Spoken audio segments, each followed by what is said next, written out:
Hi and welcome to another instalment of my ongoing quest for the ultimate in crunch.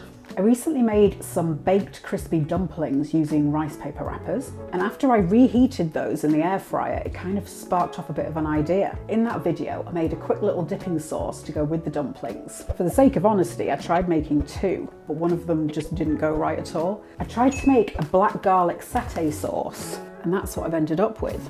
So it's almost like fudge. As I was making this, I kind of thought, right, I need to stop working on this because it's just taking too much time and energy.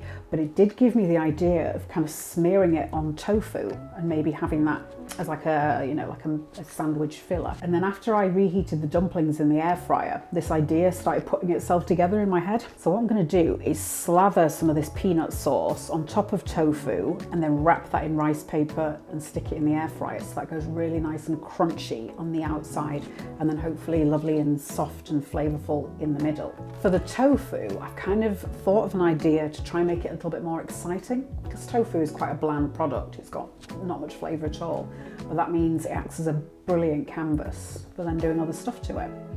So this is a little bit of a process, so feel free to skip this stage altogether. What I've done is dry out my tofu after frying it. The idea has been inspired by the little sort of packets of miso soup that I bought from a Chinese supermarket.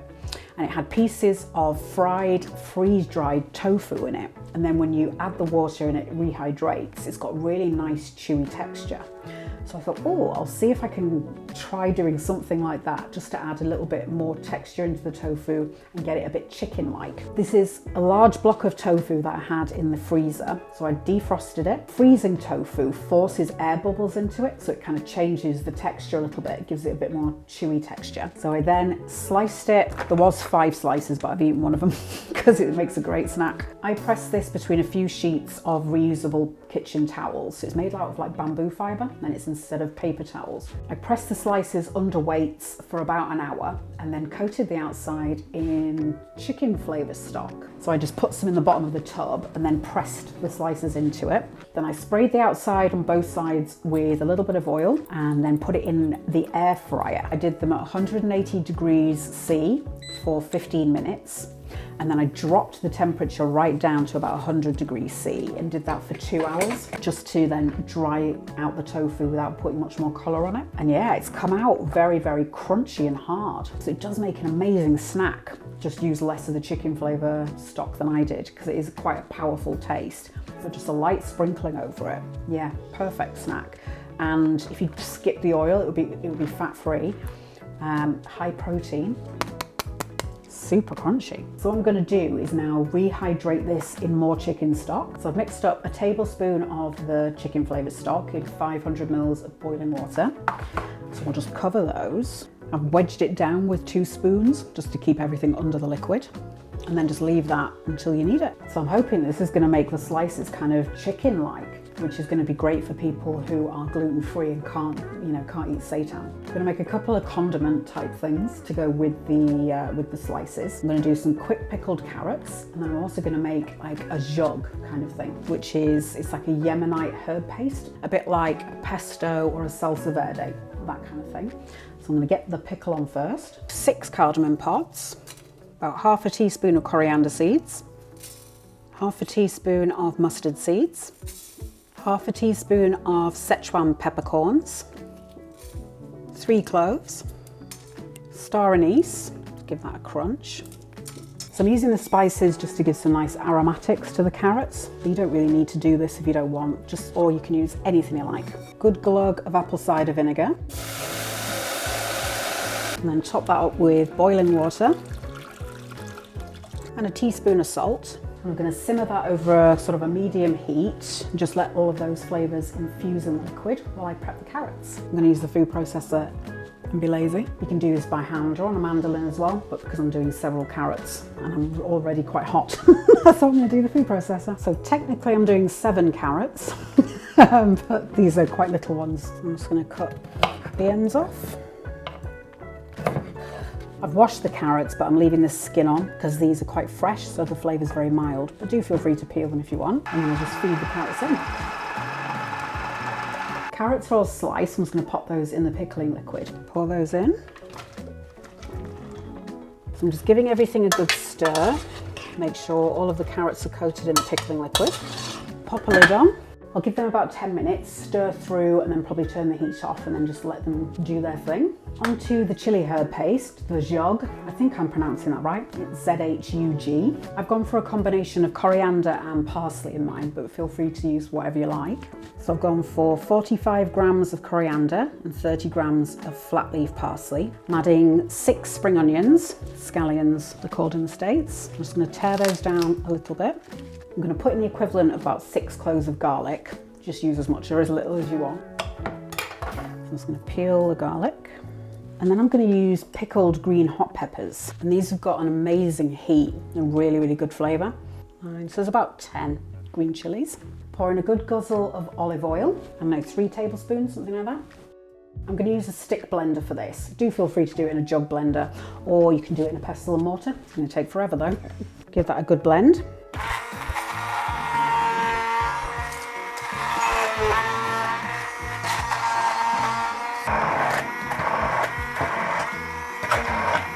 Try it at this stage, see what it's like.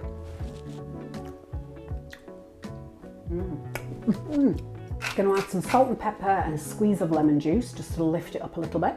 Mix that together. Add in a tablespoon of white sesame seeds. This is the remainder of the potato powder cheese that I made. So I'm just going to sprinkle a bit of that on for a bit of umami, kind of just to round out the flavour a touch. You could use like a vegan parmesan, a bit of MSG maybe, that kind of thing, or skip this altogether. But this has got a really nice smoked flavour as well. So it's got that kind of tangy cheese flavour and a bit of smoke. So grate some of that in. Give that a good stir. I should have mentioned earlier, I'm cooling down some protein shake granola. Yeah, using a protein shake instead of fat and syrup. Worked really well. I'll stick the link in the description for you. So I'm going to try this. Hopefully that is about it. Sensational. I'm going to put the zhug to the side. I'm sterilising a jar in the Instant Pot. So once that's cooled down, I'll pack it into the jar. I will pour on a good layer of olive oil just to keep the paste away from air, so it becomes an anaerobic environment, just to help protect against any baddies. Here's where we're at with the carrots. Not a radical change in appearance or anything. They've perhaps gone a little bit transparent. And they've gone a little bit softer, but they've still got a little bit of crunch. I'm going to take these off the heat. I'm going to transfer the carrots into a glass jar. I'll let them cool for a bit longer and then pop them in the fridge. Might even stick them outside. It's very cold out there. If you're not a fan of all the seeds, like you don't want to be eating those, you could use like maybe a reusable tea bag or like a tea egg, or just wrap them in a bit of muslin or a very clean cotton sock, that kind of thing. And then, you know, a bit like a tea bag, and then take them out once they've steeped. If you want to extend the life of these, just get everything pushed under the liquid. And then that way, again, you're creating an anaerobic environment. So none of the sort of bad bacteria will get to the carrots. You can always top this up with a bit of brine as well. That's fine, just salty water. And have a check on the tofu, see if that's softened. So it's getting there, but in the center, it feels a little bit hard, like it's going to be a bit tough. So I'm going to ping this for a minute just to reheat the stock, and then I'll maybe let them relax for another 15 minutes. Tofu's been soaking for about 40 minutes maybe. I ended up going for my walk. Yeah, it's gone very chickeny. Well, maybe more like pork, actually. Well, now that's interesting. I think that could easily be made to be sort of bacon flavour, or even ham. Yeah, gammon. Got a baking sheet set up, ready for the little parcels. I'm using cornstarch again to get it extra crispy, a little coating that we're going to put on it. Tablespoon of cornstarch into warm water. Good stir. So the peanut that we're going to smear on it, this is smooth peanut butter, muddled with 2 cloves of black garlic, and then a teaspoon of garam masala, which is an Indian spice mix. And then I think I put in a couple of spoonfuls of plant milk and some sunflower oil. And yeah, it just went kind of very fudge-like. So I'm going to try and smear it on there and then pop it into the wrapper. After the first layer, I'm going to sprinkle on some black sesame seeds, just like I did with the dumplings. and then they become kind of crisp and crunchy inside the two wrappers. A little tip for your rice wrappers, keep a stack of them outside of the packet next to you, because otherwise you end up sticking loads of them together if you put a wet hand inside the packet. I've learnt that through experience, you see. So to soften the wrapper, we're just going to soak it in here, swizzle it round. If you can get it in whole, that's great, but if not, just move it around, make sure every part of it's wet. I'm just going to drain the tofu pieces a little bit. This is the reusable paper towel. It's great. And that just goes in the washing machine. I'm going to wet the counter and then bring the wrapper down, smooth it out, sprinkle on some black sesame seeds, flip it over, bring the sides in.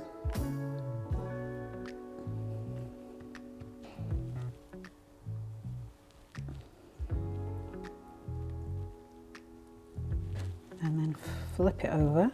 It's a shame that we're going to hide that. Well, maybe do one. Yeah, let's see what it's like. I'm going to try different ways with the wrapper and see which one's best.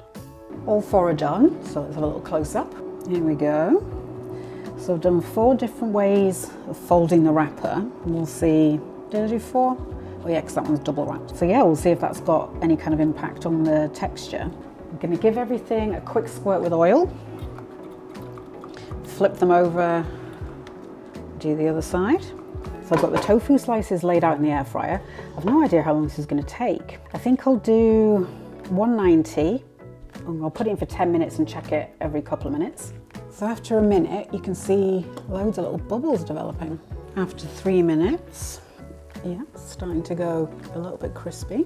I'm going to very quickly do some cucumber ribbons with a little, very light dressing, just to go on the side, a bit of coolness. Just shave a cucumber with a speed peeler. You can use any peeler, but speed peeler is speedier. Drop of soy sauce, drop of mirin, couple drops of Shaoxing rice wine, couple of drops of toasted sesame oil. Give that a good mix through. So here they are. That's 10 minutes in there. Oh, I'm really, really excited. I am ready to have a go on this, let me tell you. I mean, look at that. That just looks like a steak.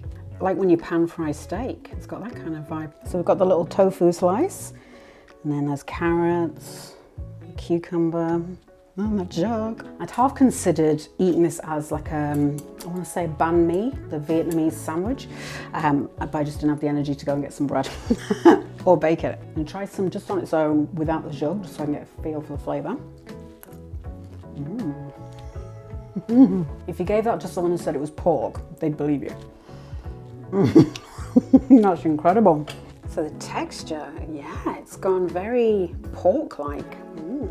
Got that layer of peanut in there. The rice paper, it's sort of, yeah, it's mimicking something for me that meat used to as you bite into it.